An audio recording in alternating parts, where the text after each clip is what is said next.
About 2 years ago, Sega released a game in the arcades that really kind of turned things around. You know, it came out of nowhere and was an innovative, fun game. That game was Crazy Taxi. You drove a taxi, you picked up people, you drove them places, all timer-based stuff. Revolutionary at the time and definitely a lot of fun. Shortly after, the game came to Dreamcast. It was a great port. They added a new level, which wasn't as good as the Arcade City, but it was still nice to have some variety. And in general, it was a must-have Dreamcast game.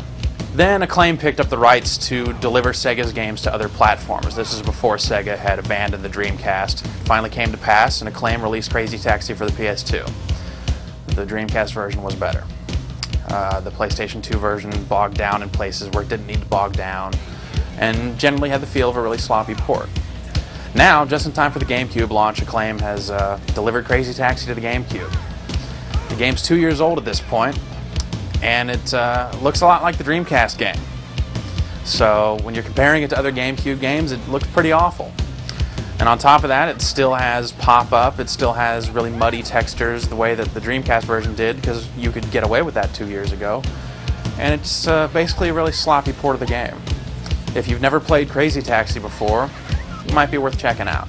You might want to rent it. You might just want to go buy a Dreamcast and get a copy of Crazy Taxi, which is cheaper than getting just a GameCube at this point. It's hard to get excited about the game because it's really old and not very exciting. That's all I have to say about that.